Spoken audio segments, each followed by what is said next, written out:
Vamos a trabajar con un par de ejercicios relacionados con métodos de conteo, que tiene bastante relación con la variable aleatoria binomial.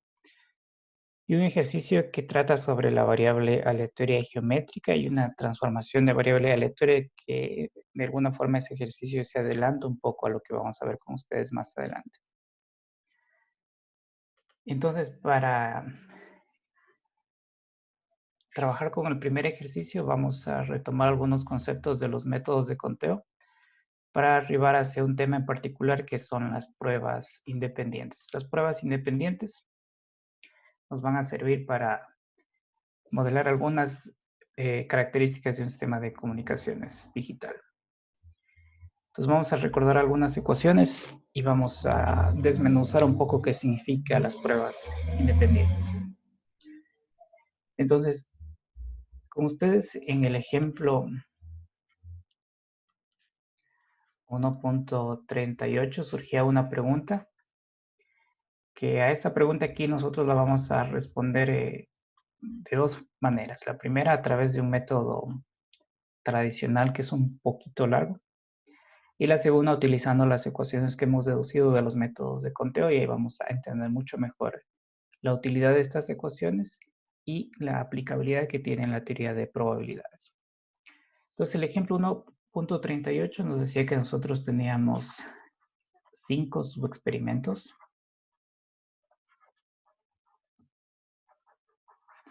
Recuerden que nosotros habíamos definido un poco arriba lo que era un experimento que estaba compuesto de un procedimiento y una observación. Y para nosotros, subexperimentos es una secuencia de experimentos. Y una vez que completamos esa secuencia de experimentos, se forma el experimento final. Entonces, subexperimento es una secuencia de experimentos que se va haciendo uno después de otro.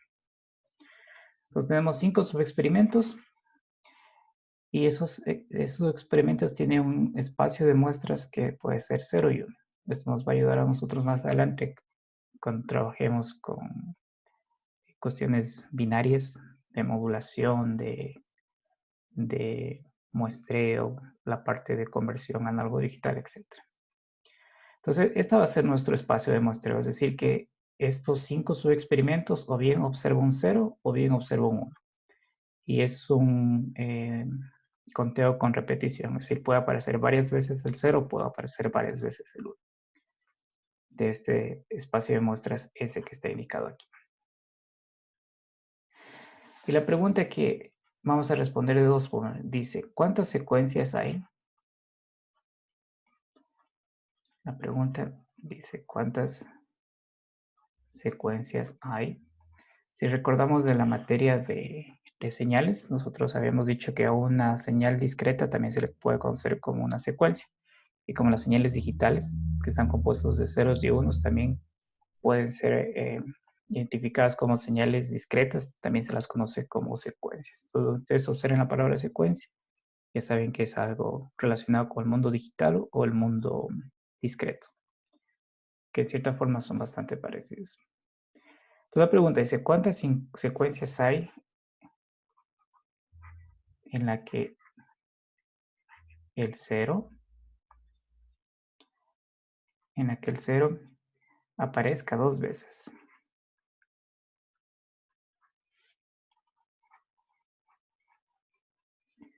Y el 1 aparezca 3 veces.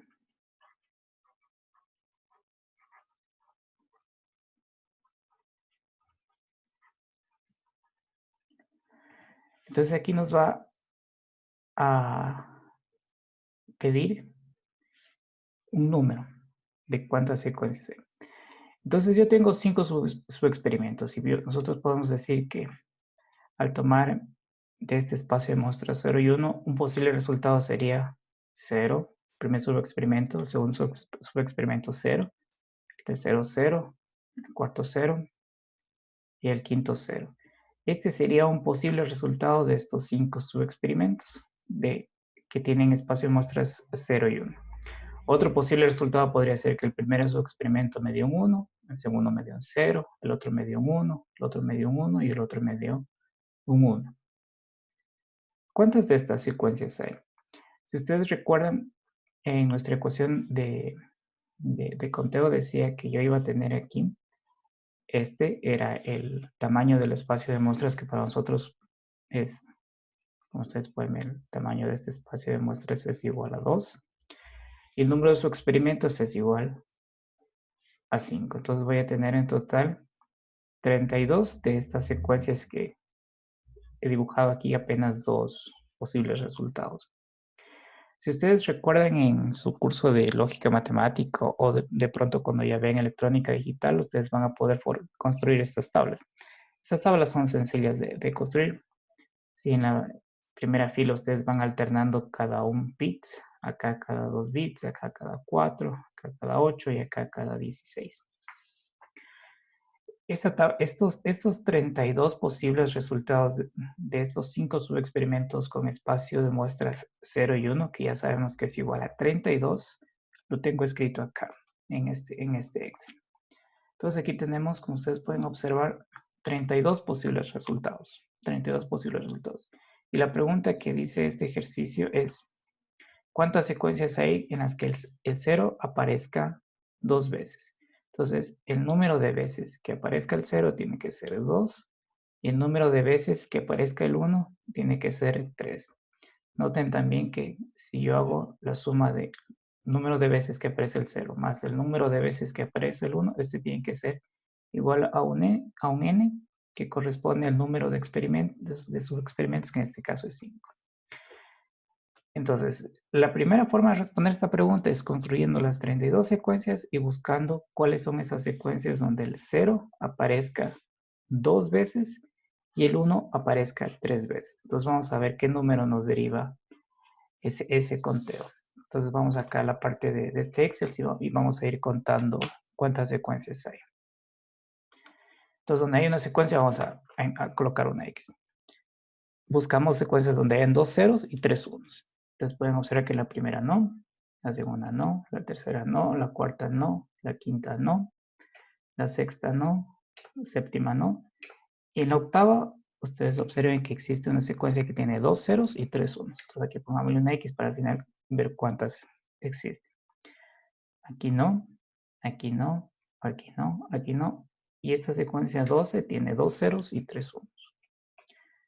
La 13 ya no cumple. Y aquí la 14 cumple, tiene 2 ceros y 3 unos.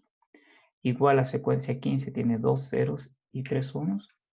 La 16 no cumple, la 17 tampoco, 18 no, 19 no, la 20 sí cumple, la 21 no cumple, la 22 sí cumple, la 23 sí cumple, la 24 no cumple, la 25 tampoco, la 26 sí cumple con la condición de que hayan 2 ceros y 3 unos, la 27 cumple, la 28 no cumple, la 29 cumple, la 30 no cumple, la 31 no cumple y la 32 no cumple. Entonces contemos cuántas hay.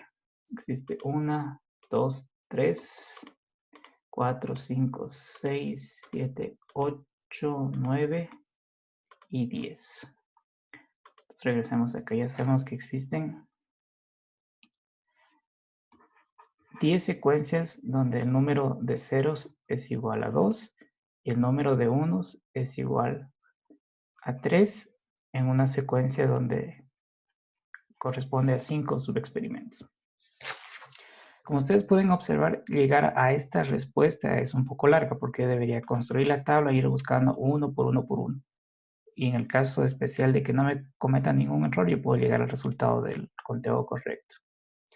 Ahora, utilizando las ecuaciones que estudiamos con ustedes, nosotros podemos determinar este mismo resultado utilizando el coeficiente binomial, en donde nosotros podemos decir que si yo tengo 5 elecciones, que corresponden a nuestros 5 subexperimentos, de cuántas formas yo puedo elegir que aparezcan 2 ceros.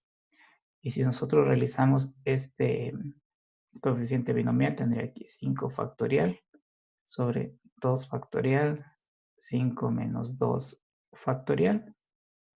Esto de aquí corresponde a 10, que es el mismo valor que hemos encontrado haciendo el conteo manual. De esa forma, es esta ecuación de aquí la que me permite contar secuencias en las que aparezca un número determinado de aciertos o fallos. Recuerden que en la parte de conteo nosotros, cuando hacíamos esa palabrita que está en el libro, que es trial, que significa ensayo, cuando hacíamos nosotros ensayos, esos ensayos podrían ser aciertos, que lo puedo identificar como 1, o fallas, que lo puedo identificar como un 0. Y llegamos a esta ecuación aquí del coeficiente binomial. Ahora, noten que aquí yo estoy observando el número de ceros de la secuencia. Yo también puedo llegar al mismo conteo observando el número de unos. Yo puedo decir, de 5 subexperimentos, ¿cuántas formas puedo encontrar 3 unos? El número de formas que puedo encontrar 3 unos en una secuencia de 5 valores binarios. Si yo realizo este coeficiente binomial, llego exactamente a la misma cantidad de 10. Entonces yo puedo observar el número de fallos o puedo observar el número de aciertos. Esto justamente define lo que es el teorema 1.16, que lo vamos a utilizar en la resolución de esa pregunta que hizo el compañero de ese quiz, el teorema 1.16. Entonces el teorema 1.16 dice que si yo tengo n subexperimentos,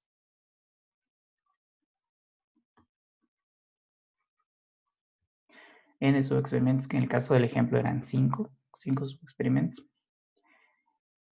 de donde yo tengo un espacio de muestras que es binario, 0 o 1. Y la pregunta es,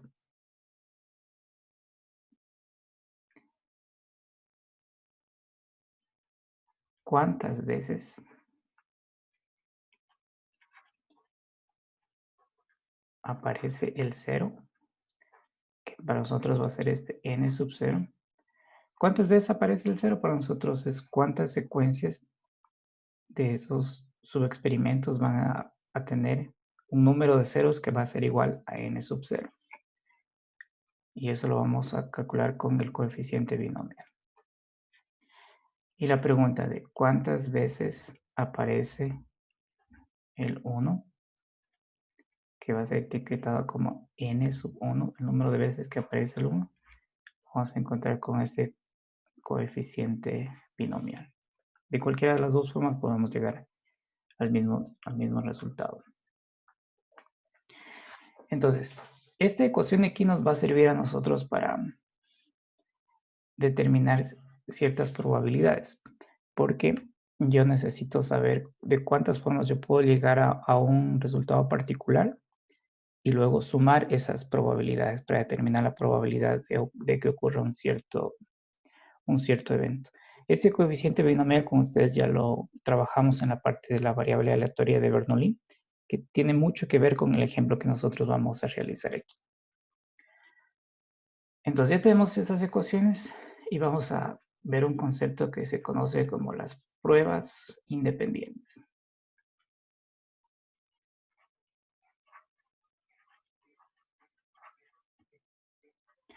Ustedes ya tienen una noción de que cuando existe independencia de eventos, recuerden que eventos son conjuntos de resultados, también puedo decir independencia de resultados. Lo que va a suceder con esas probabilidades es que se van a multiplicar, Entonces, estas pruebas independientes nos van a dar cierta terminología que lo vamos a ir utilizando a lo largo del curso. Entonces, aquí nosotros vamos a aplicar los métodos de conteo que vimos arriba. Recuerden que teníamos nosotros métodos de conteo con devolución y sin devolución. Con devolución cuando yo puedo observar el mismo resultado varias veces y sin devolución cuando ya, una vez que he extraído uno de los resultados del espacio de muestrales, ya no se puede repetir. Y cada experimento, aunque vamos aquí a decirle subexperimento, es independiente.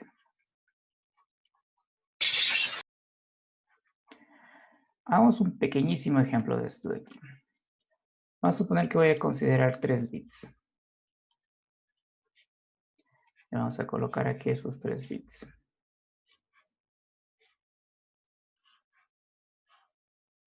Entonces yo puedo observar bien sea el bit 0 o el bit 1. Vamos a suponer que el bit 0 es un error y el bit 1 es un acierto. Entonces aquí sucedió un error, acá sucede un acierto y acá sucede un acierto. Este error sucede con una cierta probabilidad epsilon, este acierto va a suceder con una cierta probabilidad 1 menos epsilon, y este de acá igual 1 menos epsilon. La independencia quiere decir que la observación que yo voy a tener en este, vamos a etiquetar aquí, este es el primer subexperimento, segundo subexperimento, tercer subexperimento. La independencia implica que la observación que yo tenga en este segundo subexperimento no tiene influencia del resultado del primer subexperimento y no influye en el resultado del segundo subexperimento.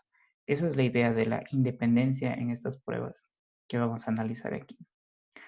Y como ya sabemos que son independientes, la probabilidad de que yo observe esta secuencia obviamente va a ser igual al producto de las probabilidades.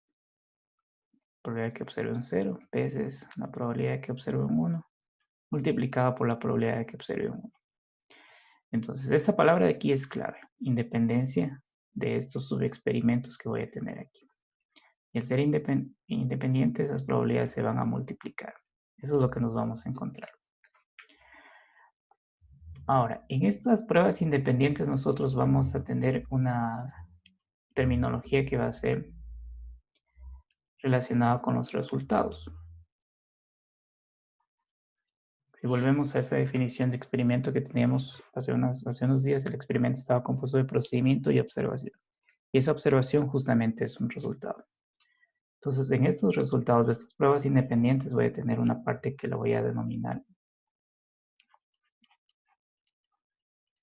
acierto cuando yo observe un 1. Y eso va a suceder con probabilidad P. Eso va a suceder con probabilidad P. Y también voy a tener un resultado que lo puedo denominar fallo, que lo voy a etiquetar con un 0, que va a suceder con probabilidad 1 menos P. Ustedes ya saben que esta probabilidad 1 menos algo proviene de lo que es la probabilidad del complemento. Una de las cosas que ustedes van a notar conforme hagan los ejercicios es que ustedes definen, o el ejercicio define, qué es un acierto y qué es un fallo. Por ejemplo, ustedes pueden que estén observando si un circuito integrado funciona o no funciona.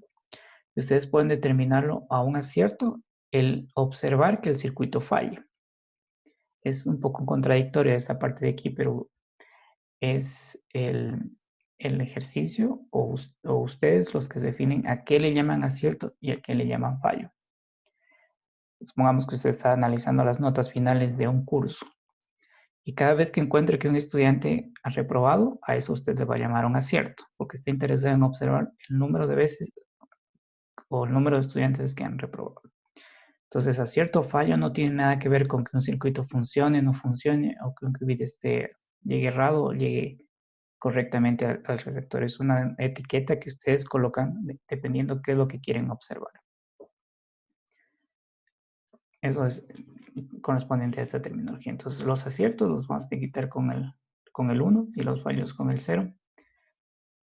Los aciertos ocurren con probabilidad P y los fallos con probabilidad 1 menos P. Entonces, como tengo una secuencia de subexperimentos, cada uno etiquetado como acierto y fallo, por ejemplo, yo voy a tener una secuencia de este tipo. 1, 1, significaría 2 aciertos. El tercer subexperimento me da un fallo. El segundo me da un acierto, un fallo y un fallo. Entonces, defino un evento que va a contener la naturaleza del resultado de este subexperimento.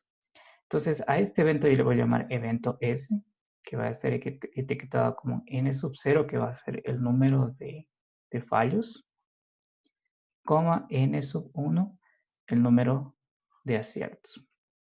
Este para mí va a ser un evento. Y lo que me va a interesar calcular es la probabilidad de ese evento que voy a tener aquí. Este evento podría leerse como el evento donde observo n sub 0 fallos y n sub 1 aciertos. Si yo tengo, por ejemplo,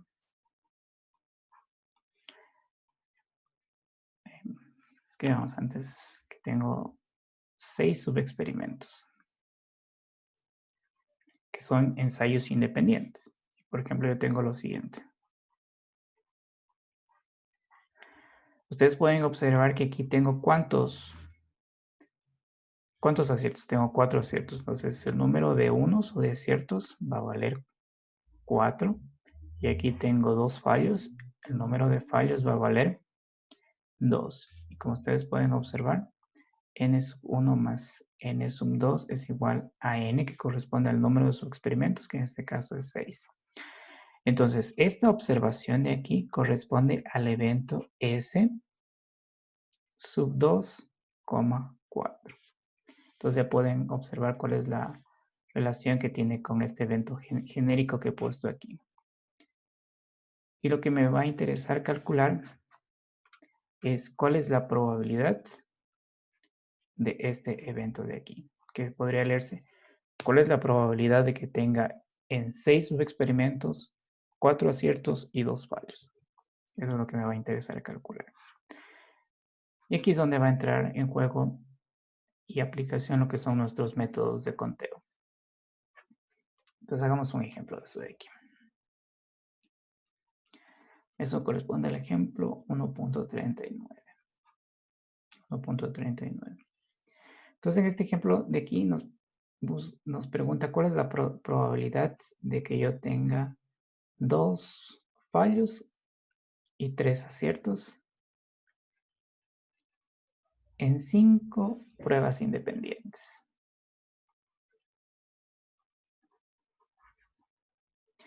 En 5 pruebas independientes.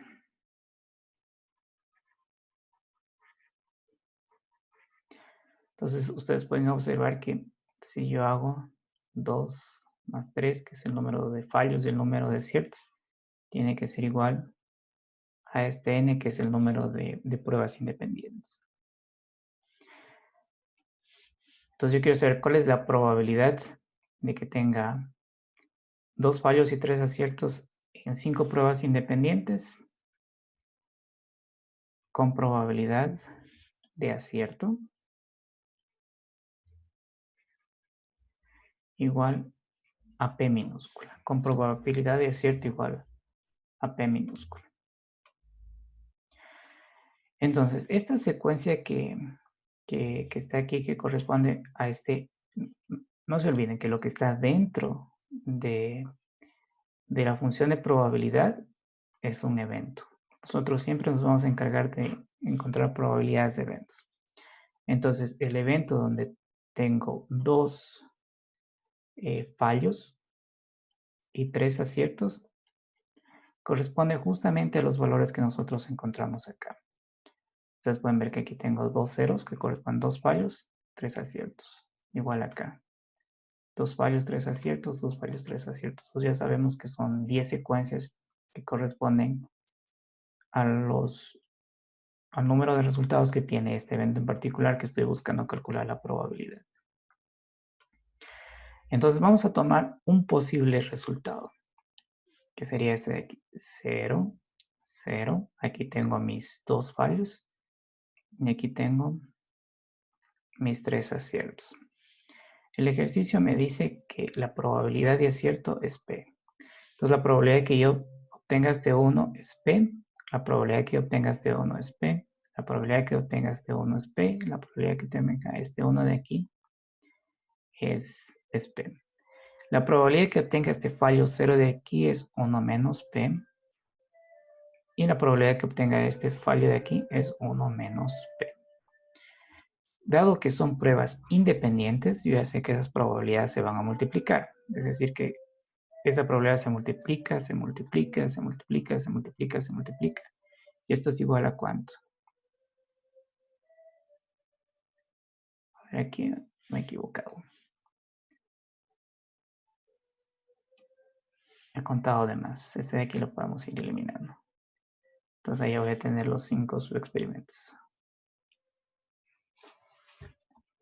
Ok, entonces aquí podemos etiquetar 2 fallos, 3 aciertos. Recuerden que fallo y acierto es una etiqueta que ustedes determinen en función de lo que están buscando observar. Entonces esto de aquí es igual a p al cubo por 1 menos p al cuadrado. Vamos a tomar un resultado cualquiera de los que están aquí. Por ejemplo, este de aquí. 2 unos, 2 ceros y el 1. Vamos a escribirlo acá. ¿Cuál era? Es 1, 1, 0, 0 y 1, que corresponde exactamente al mismo evento que estoy buscando. Donde en 5 pruebas independientes tengo 3 aciertos y 2 fallos. Yo ya sé que el acierto ocurre con probabilidad P, este ocurre con probabilidad P, un 0 ocurre con probabilidad 1 menos P, un fallo ocurre con probabilidad 1 menos P y un acierto ocurre con probabilidad 1 P. Con probabilidad P, un acierto. Como son independientes, las multiplico a estas probabilidades y esto de aquí es igual a P al cubo por 1 menos P al cuadrado. Si yo hago el mismo procedimiento con las 10 secuencias que cumplen con esta característica de que existan 2 fallos y 3 aciertos, voy a llegar siempre al mismo resultado. Ahora, yo ya sé que por el método de conteo, si tengo 5 posibles resultados, yo estoy buscando el caso donde tenga 3 aciertos. Ya vimos con ustedes que esto de aquí es igual a 10,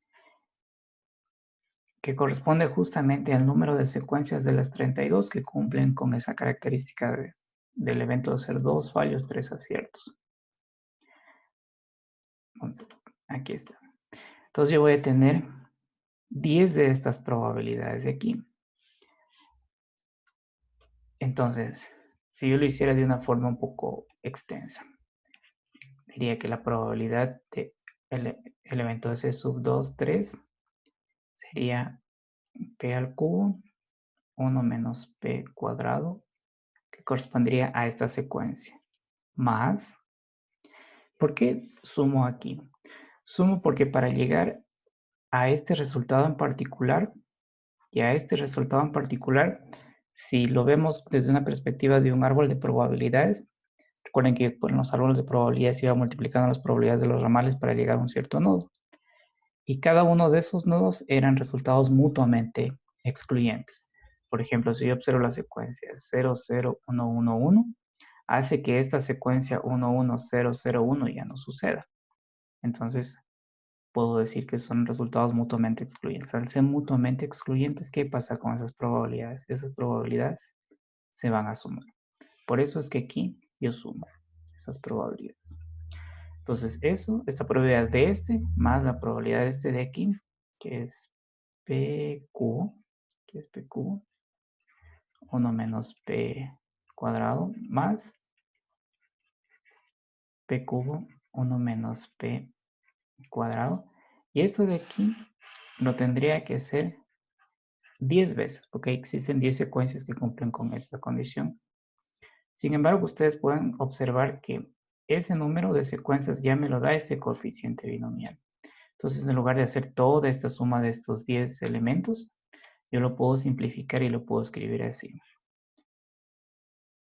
Sería aquí 5 subexperimentos donde voy a observar que existan 3 aciertos multiplicado por p al cubo, 1 menos p cuadrado.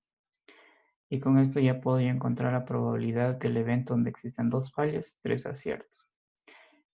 Y es aquí donde ustedes pueden observar la aplicación a la utilidad de los métodos de conteo. En lugar de sumar las 10 secuencias, aplico la ecuación, determino cuántas secuencias tienen esa característica.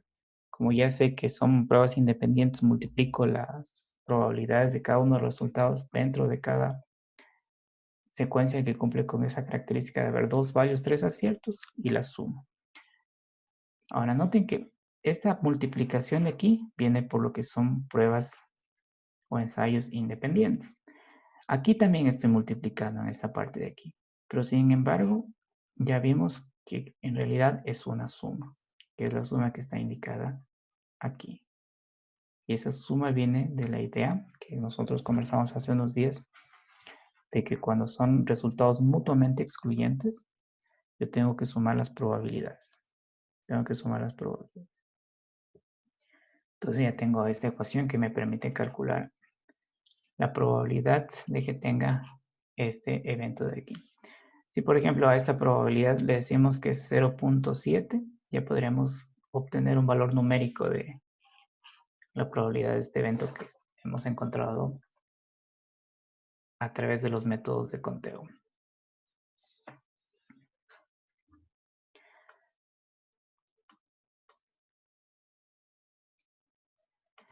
Entonces, a partir de este ejemplo, se deriva el teorema 1.18, que es el que vamos a utilizar para resolver el quiz 1.9, que era el que preguntaba el compañero.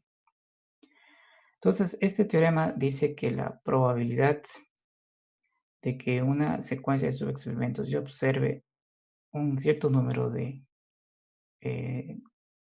fallos y un cierto número de aciertos, esto es igual al coeficiente binomial n, que es el número de subexperimentos, n sub 1, que es el número de aciertos, 1 menos p, que es la probabilidad de fallo, elevado a la n menos n sub 1, y vamos a indicar por qué sale este valor de aquí, multiplicado por p elevado a la n sub 1. Y esto de aquí también es igual, lo vamos a indicar por qué es igual a que yo haga n sobre n sub 0, 1 menos p, que es la probabilidad de fallo, elevada a la n sub 0, por p a la n menos n sub 0. Vamos a ver por qué estas ecuaciones de aquí son iguales. Si regresamos al ejemplo anterior, ustedes pueden darse cuenta que a esta secuencia yo la puedo identificar de dos formas. O bien buscando las secuencias que tengan 3 unos, o bien buscando las secuencias que tengan 2 ceros.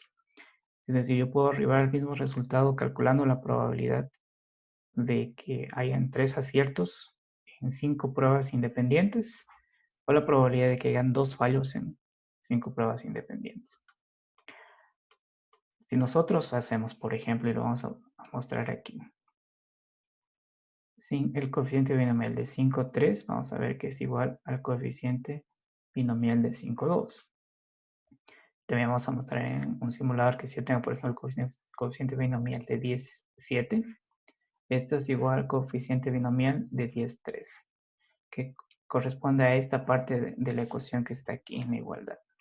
Entonces, probemos estas dos igualdades que están aquí. Entonces, lo vamos a hacer con este programa de aquí, que tal vez lo utilicen ustedes más adelante. Y la función que hace eso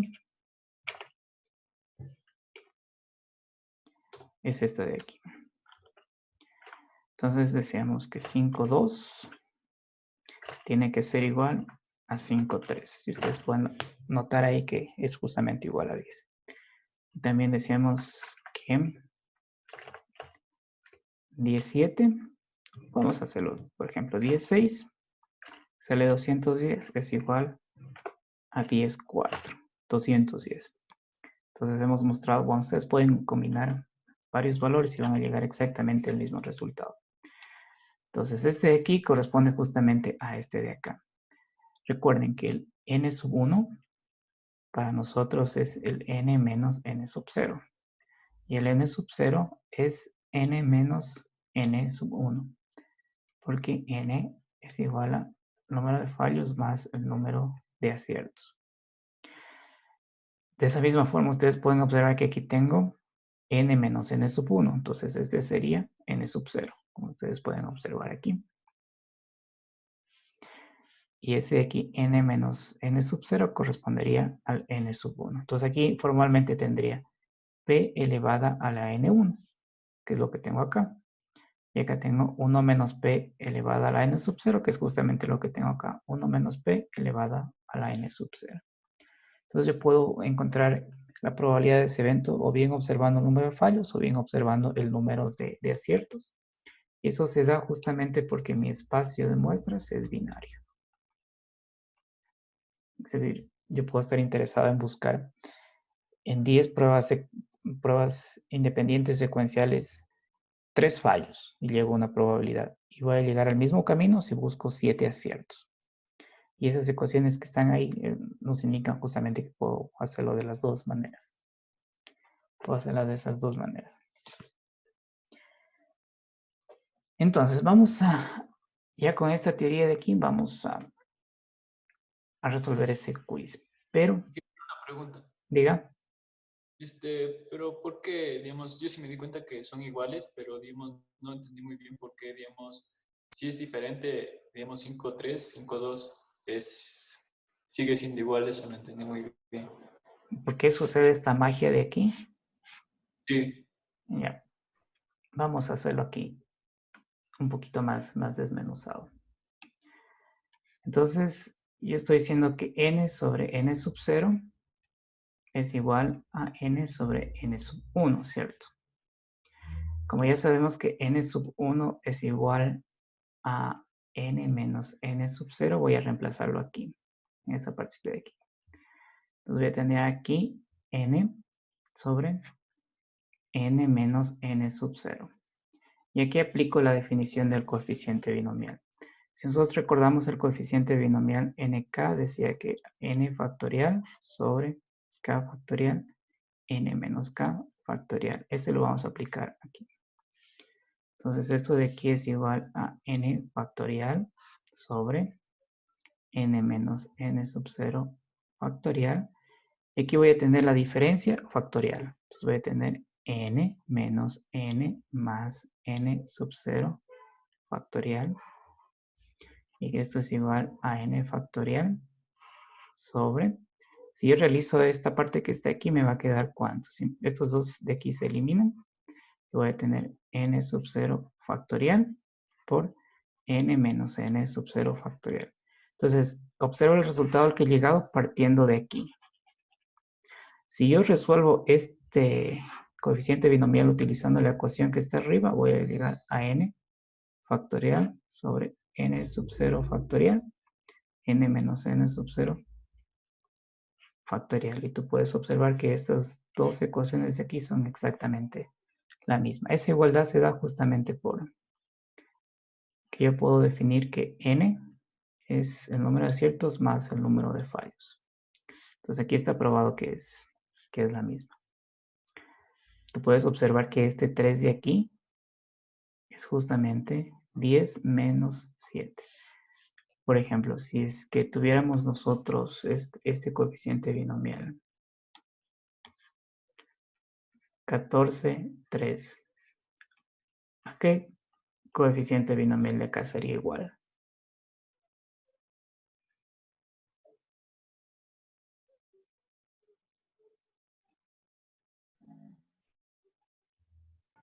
¿11? Exactamente, 14, 11. ¿Por qué es 11? Porque si nuestra ecuación dice que el n es igual al número de fallos más el número de aciertos, n ¿cuánto vale aquí? 14. Ya, entonces a este de aquí llamémosle nosotros n sub 0. Entonces este 11 de aquí va a ser nuestro n sub 1. Entonces el n sub 1, si despejo de esta ecuación de acá, es justamente 14 menos 3, que es igual a 11. Entonces esta ecuación diría que si en 14 pruebas independientes estoy buscando 3 fallos, es lo mismo que en las 14 pruebas independientes esté buscando 11 aciertos. Por eso es que esta ecuación de aquí, que sería lo mismo que esta ecuación de acá, son iguales. A través de esta matemática que hemos escrito aquí, se puede llegar a esta igualdad que hemos probado. Entonces, lo que se indica es que el número, si yo tengo un espacio de muestras que es 0 y 1 binario, da lo mismo que yo busque el número de fallos o el número de aciertos. Por ejemplo, si tengo 100 pruebas independientes y estoy interesado en la probabilidad de que existan 30 fallos, Es lo mismo que yo esté interesado en la probabilidad de que existan 70 aciertos. Eso da esta igualdad que hemos escrito aquí. Ya, entonces, lo que hay que entender de estas ecuaciones es que esta parte es una multiplicación porque son pruebas independientes.